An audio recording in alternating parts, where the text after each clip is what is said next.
जास्त चिंता जर माणसाने जीवनामध्ये केली तर त्याची चिता लवकर तयार होत असते, लक्षात घ्या. म्हणून चिंता करून चिता तयार करण्यापेक्षा चिंतन करावं, जेणेकरून आपली चिंता त्या भगवान गोपाल कृष्णाने करावी, भगवान परमात्म्याने करावी. म्हणून कायम स्वतःच्या मनाला सांगा, न चिंता हो न भय हो, न चिंता हो न भय हो, गोपाल कृष्ण भगवान की जय हो. हे कायम स्वतःच्या मनाला सांगायचं. म्हणून या श्रीमद भागवत कथेच्या महात्म्याला आरंभ करत असताना या ठिकाणी श्रीमद भागवत कथेचं जे महात्म्य आहे, पद्मपुराणामध्ये याचं वर्णन आलेलं आहे. सुरुवातीचे जे 6 अध्याय आहेत हे पद्मपुराणामधले आहे. आणि यामध्ये महात्म्य अनेक प्रकारचे आहे. त्यामध्ये स्वरूप महात्म्य आहे आणि शक्ती महात्म्य आहे. स्वरूप महात्म्य वेगळं, शक्ती महात्म्य वेगळं. एखाद्याच्या स्वरूपाकडे बघून त्याच्या स्वरूपाचा मोह वाटणं हे झालं त्याचं स्वरूप महात्म्य. परंतु त्याच्या कार्याची शक्ती संपूर्ण जगभरामध्ये पसरणं हे झालं त्याचं शक्ती महात्म्य.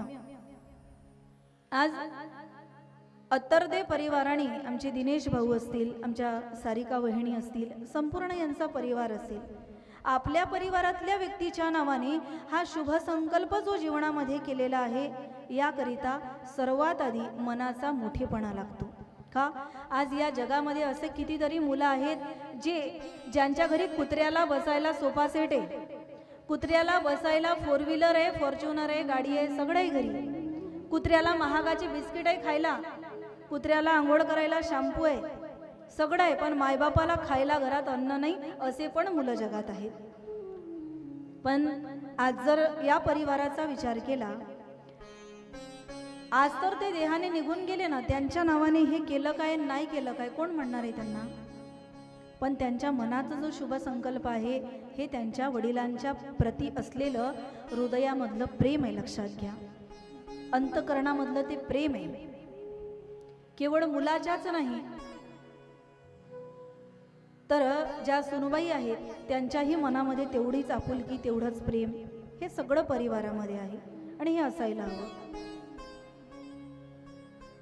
पद्मपुराणामध्ये याचं महात्म्य सांगितलेलं असताना ज्ञानोबारायांचा विचार जर जीवनामध्ये केला तर ज्ञानोबारायांचं महात्म्य काय आहे तर फार गोड वर्णन नाथबाबा करतात.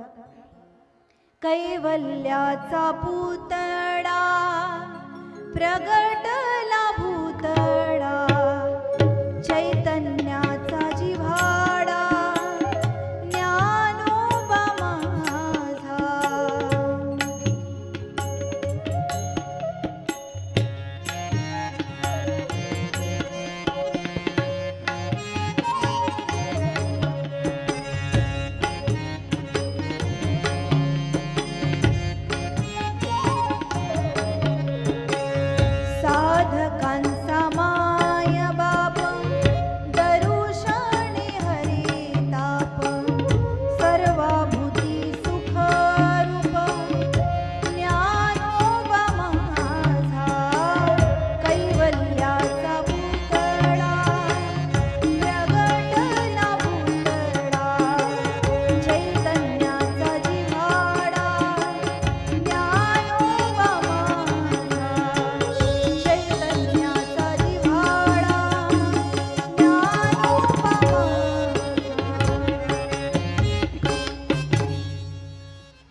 कैवल्याचा पुतळा प्रगटाला भूतळा.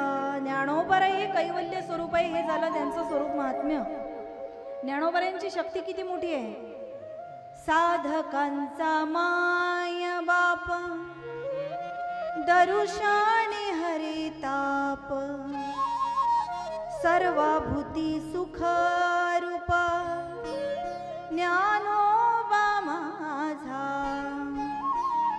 आजही आमच्यासारखे कितीतरी विद्यार्थी आळंदीमध्ये असतात, प्रत्येकाचेच मायबाप त्यांच्या जवळ नसतातच. पण अशाही वेळेला माझी माऊली साधकांचा माय बाप, फक्त माई नाही, साधकांची मायही माझी ज्ञानोबाराय माऊली होते आणि साधकांचा बापही ज्ञानोबाराय त्या ठिकाणी होतात.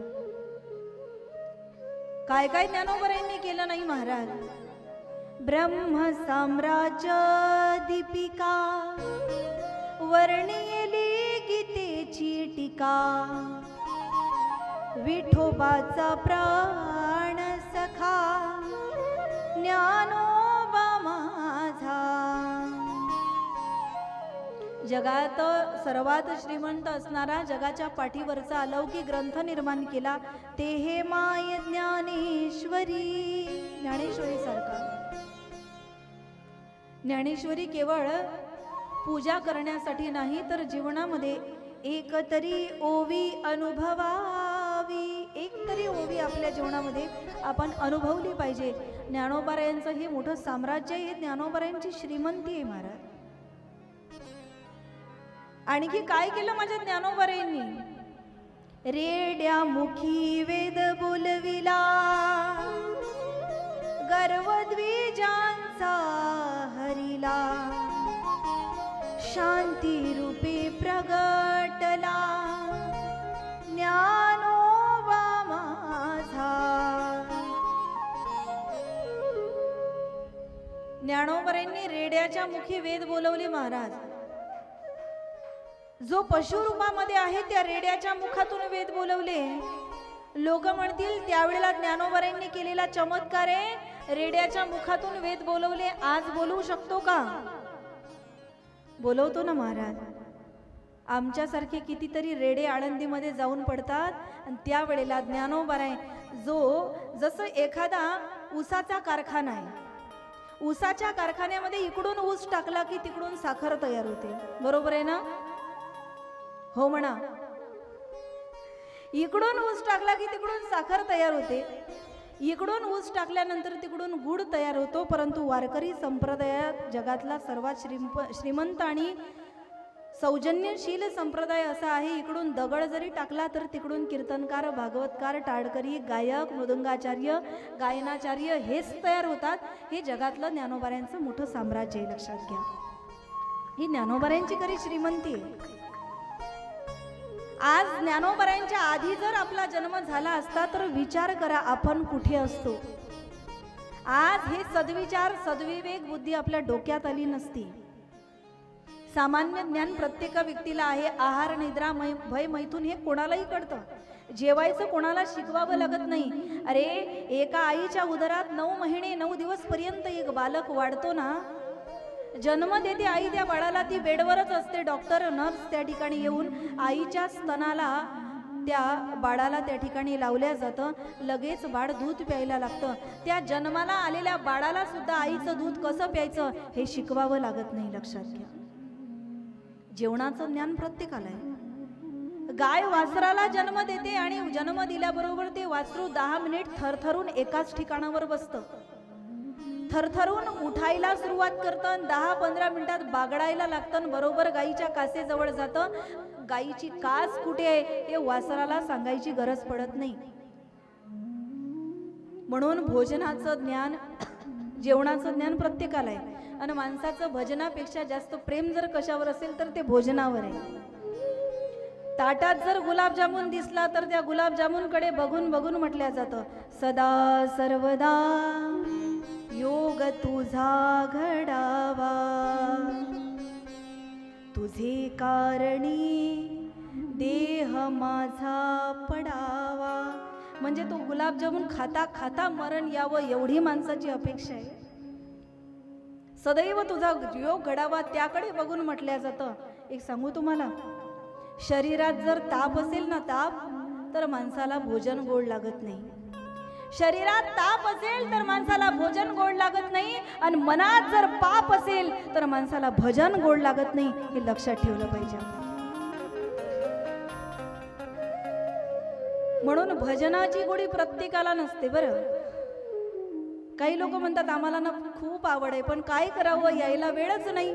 समजा उद्या जर तुमच्या घरी यम आला तर त्याला पण हेच सांगा, यायची भरपूर इच्छा आहे बरं, पण काय करावं, वेळच नाही। ऐकेल का यम? नाही त्या यमाशी करुणा, बाहेर करिता कुढी प्राणा, ओढाळ सापडे जैसे धन्या चोरया तना घरी जातो। म्हणून माणसाचं जास्त प्रेम भजनापेक्षा भोजनावर आहे. पण खरा तरुण तो आहे. आमचे साधू संत सांगतात, तरणा भाग्यवंत नटे हरी कीर्तनात. तो खरा तरुण भाग्यवान आहे ज्याला कथा कीर्तनामध्ये रुची निर्माण होते. आवश्यक नाही की कथा कीर्तनामध्ये रुची निर्माण व्हावी म्हणजे सगळ्याच लोकांनी महाराज बनावं, असं अजिबात आवश्यक नाही. मी तर सांगत असते, तुमच्या मुलाला फार मोठ्या पदावर न्या. त्याला कीर्तनकारही बनवू नका, त्याला भागवतकारही बनवू नका. त्याला कलेक्टर बनवा, त्याला डॉक्टर बनवा, त्याला वकील बनवा, त्याला पोलीस बनवा, मोठ्या मोठ्या क्षेत्रावर त्याला न्या. पण आपल्या मुलांमध्ये आध्यात्मिक तत्व प्रत्येकाच्याच मुलामध्ये असलं पाहिजे. आपल्या घरामध्ये आध्यात्मिक तत्व जे आहे ते प्रत्येक घरामध्ये रुजलं पाहिजे. कारण त्याशिवाय आम्हाला ज्ञानोबाराही कळणार नाही, त्याशिवाय आम्हाला तुकोबाराही कळणार नाही. ज्या वेळेला कथा कीर्तनाला जवळपास 12-15 वर्षाच्या आधी जेव्हा मी सुरुवात केली होती, लहान होते मी, तेव्हा असं कीर्तनाला जायचे ना, विचारायचं, हे एवढा मोठा तिलक तुम्ही लावता का लावता? हे पांढरे वस्त्र तुम्ही का घालता? सांगितलं, म्हटले मी कीर्तनाला जाते. तर म्हणे हे गाव कुठे? कीर्तन नावाचं गाव कुठे? म्हणजे कीर्तन खायची वस्तू आहे, प्यायची आहे, कीर्तन नावाचं गाव आहे की कीर्तन नावाचं काय आहे, नेमकं कीर्तन काय, हेच जर आम्हाला कळालं नाही. आज मुस्लिम समाजामध्ये तुम्ही लहानशा 5 वर्षाच्या लेकराला विचारा, तुमचा धर्मग्रंथ कोणता आहे? छाती ठोकून सांगतात, आमचा धर्मग्रंथ कुराण आहे. आणि आपल्या हिंदूंच्या लेकरांना विचारा ना, तुमचा धर्मग्रंथ कोणता आहे? त्यांना ते नाही माहित, त्यांना पुष्पामधलं गाजलेलं वाक्य माहिती आहे. काही लोक म्हणतात, तुम्हाला काय कळतं? आमची वरपर्यंत ओळख आहे, आमची वरपर्यंत ओळख आहे. भरपूर पाऊस आला म्हणजे त्यांना सांगावं, जरा जरा जा वर आणि सांगा त्यांना पाऊस बंद करा. वरपर्यंत ज्याची ओळख आहे. म्हणून आज मुलांमध्ये सुद्धा काय रुजलं पाहिजे, मुलांना काय शिकवलं पाहिजे, हे सुद्धा आम्हाला अध्यात्म शिकवतं.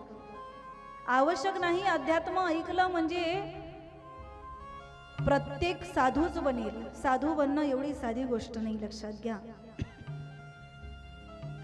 एक बार एक स्वामी जी ने सेठ जी से प्रश्न पूछा, बोले सेठ जी, आप तो हमारी कथा कीर्तन सत्संग सुनने के लिए हमेशा आते हो, लेकिन अपने बच्चों को कभी नहीं लाते, कभी उनको भी लाया करो. बोले महाराज, आपकी कथा कीर्तन सुनकर यदि हमारा बच्चा सन्यासी हुआ तो हम तो कहीं के नहीं रह जाएंगे. क्या सन्यासी होना कोई गुनाह है, कोई पाप है सन्यासी होना? तब स्वामी जी ने पूछा, बोले सेठ जी एक प्रश्न पूछो आपसे. बोले पूछिए ना महाराज. मेरा सवाल है आपसे, आप हमारी कथा कीर्तन सत्संग कितने साल से सुन रहे हो? बोले महाराज कम से कम 20 साल हो रहे. कितने? 20 साल. तो 20 साल में कभी आप साधु बने? आपने कभी 20 साल में संन्यास लिया? अरे 20 वर्ष ऐकून कथा, 20 वर्ष कथेचं रसपान करून आपण संन्यासी होणार नाही, तर 7 दिवसाची कथा ऐकून आपले मुलं काय साधू होणार आहेत महाराज? साधू होणं एवढं सोपं आहे. अंगी नाही ज्ञान म्हणे साधू मला मान, अंगी नाही ज्ञान म्हणे साधू मला मान. साधू नावाने साधू होत नाही रे. साधू हॉटेलचा चहा पाणी नाही, कधीही गेलं पिऊन आला. साधुत्व मिळवण्याकरिता सुद्धा ती दिशा जीवनामध्ये प्राप्त व्हावी लागते. आणि म्हणून ज्ञानोबाऱ्यांची एवढी मोठी श्रीमंती आहे. ज्ञानोबारे परमसंत आहेत आणि ज्ञानोबाऱ्यांची ही परम आराध्या शक्ती आहे. ब्रह्म साम्राज्य दीपिका वर्णियेली गीतेची टीका, विठोबाचा प्राण सखा ज्ञानोबा माझा, ही ज्ञानोबाऱ्यांची खरी शक्ती आहे, शक्ती महात्म्य आहे. जसं ज्ञानोबाऱ्यांचं स्वरूप आणि शक्ती महात्म्य आपण पाहिलं, तसं श्रीमद भागवताचं सुद्धा एक स्वरूप महात्म्य आहे आणि एक शक्ती महात्म्य आहे. स्वरूप महात्म्य काय आहे तर ज्या वेळेला असं म्हणतात, भगवान परमात्मा निजधामाला जाण्यासाठी निघाले. भगवान परमात्म्याचे परमसखा उद्धवजी महाराज रडायला लागले, यातना त्यांना व्हायला लागल्या. उद्धवजी महाराज रडतात आणि म्हणायला लागले, देवा आजपर्यंत मी तुमच्या संगतीमध्ये राहिलोय, किती जीवनामध्ये आनंद निर्माण झालेला होता, आता तुम्ही निघून गेल्यानंतर हे जीवन मी कसं जगायचं? त्यावेळेला भगवान परमात्मा सांगतात, उद्धवा, ज्या वेळेला तुझा जन्म झाला ना त्यावेळेला मी तुझ्या सोबत होतो का? नाही. ज्या वेळेला माझा जन्म झाला त्यावेळेला तूही माझ्या सोबत नव्हता. या जगतामध्ये येताना जीव एकटा येतो, जाताना सुद्धा एकटा जातो. हा मधला जो काळ आहे तोच या परिवाराच्या, या नातेवाईकांच्या, या समाजाच्या संगतीमध्ये त्या ठिकाणी जातो. नाहीतर येणे एकल्याचे, जाणे एकल्याचे, अंत हे काळीचे नाही कोणी. दोन ओंडक्याची होते सागरात भेट, दोन ओंडक्याची होते सागरात भेट, एक लाट तोडे दोघा पुन्हा नाही गाठ, एक लाट तोडे दोघा पुन्हा नाही गाठ.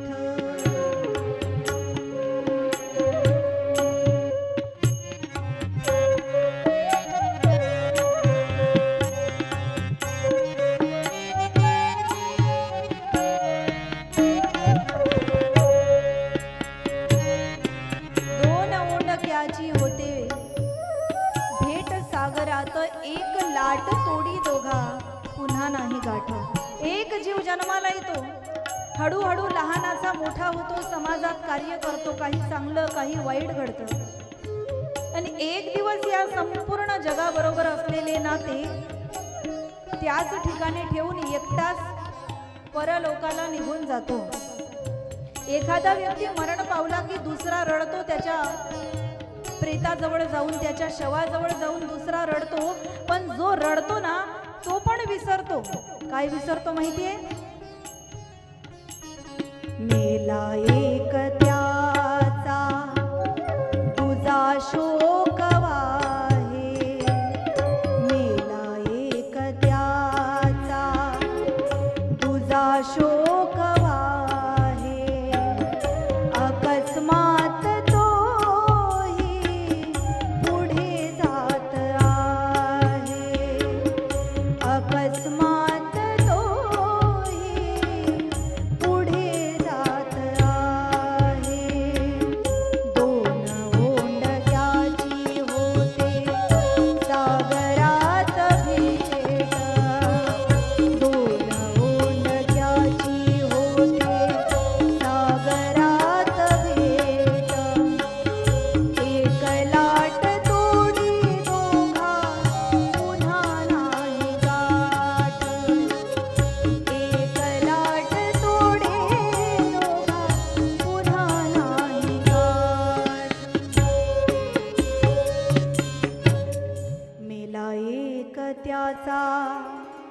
दुजा शोक वाहे.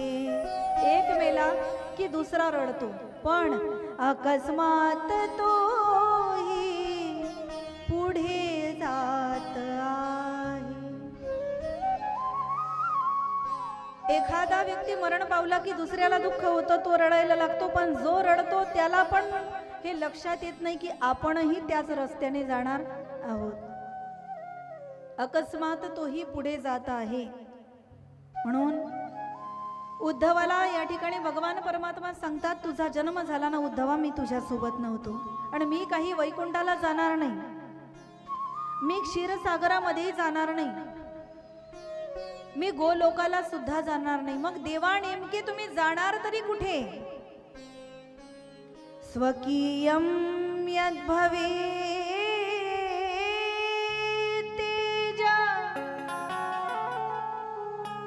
तच्च भागवते दधा तिरोधाय प्रविष्टोऽयं श्रीमद्भागवतार्णवम्. मी आता वैकुंठाला जाणार नाही, मग देवा जाणार तरी कुठे? स्वकीयं यद्भवे तेज माझं जे तेज आहे ना, कोण म्हणतोय? भगवान गोपाल कृष्ण. माझं जे तेज आहे या भागवत ग्रंथामध्ये ठेवून जाणार आहे मी. स्वकीयम यद भवे तेज तच्च भागवते दधात तिरोधाय प्रविष्टोयम श्रीमद भागवतार्णवम. यामध्ये माझं तेज मी ठेवून जाणार आहे. म्हणूनच भगवंत कुठेही गेलेले नाही, ते या भागवतामध्ये प्रविष्ट झालेले आहे. तिरोधाय प्रविष्टोयम. आणि काय आहे महाराज? तेनेयम वाङ्मयी मूर्ती प्रत्यक्षा वर्तते हरे सेवनात् श्रवणात् पाठात् दर्शनात् तापनाशिनी. तेनेयम वाङ्मयी मूर्ती हा झाला भागवताचा स्वरूप महिमा. आणि शक्ती महिमा सांगण्यासाठी भागवतामध्ये अनेक कथा आलेल्या आहेत. त्या कथेचं सुद्धा आपल्याला चिंतन मंथन करायचंय. परंतु कुठल्याही कार्याला आरंभ करण्याआधी आपल्या हिंदू धर्म संस्कृतीमध्ये पूजनाने कुठल्याही कार्याला आरंभ होत असतो. अरे साधं एखाद्या व्यक्तीने बियर बार जरी ओपन त्या ठिकाणी केलं तरी पूजा केल्याशिवाय सुरुवात करतो का? नाही. चप्पलचं जरी दुकान चालू केलं तरी पूजा झाल्याशिवाय सुरुवात नाही. एवढंच नाही, आपली पुरातन संस्कृती तर आता काही लोकांनी ती पद्धत मोडली असेल कदाचित, पण जुनी माणसं इथे आहेत, तुम्हाला माहिती असेल. अजूनही नवीन वस्त्राची घडी ज्या वेळेला आपण खोलतो ना, त्याला कुंकवाचा तिलक लावल्याशिवाय ते वस्त्र परिधान करत नाही. इथे बसलेल्या जेवढ्या माझ्या आज्या आहेत त्या सगळ्यांना माहिती आहे. अजूनही ही परंपरा आमच्या जुन्या माणसांनी जपून ठेवलेली आहे. तुम्ही काय म्हणता? अरे आमची संस्कृती ही फार चांगली आहे, ही बुरसटलेली नाही, फार सुंदर संस्कृती आहे आमची. एखाद्या घरामध्ये फ्रीज जरी विकत घेतला तरी त्याची पूजा केल्याशिवाय त्याला आरंभ. टीव्ही जरी विकत घेतला त्याची पण आरती ओवाळल्या जाते. इतकी चांगली संस्कृती आहे आमची. आणि म्हणून भागवत कार्याला सुद्धा आरंभ करत असताना त्या भगवान परमात्म्याला शरण जाणं आणि नमन करणं ही आपली परंपरा आहे.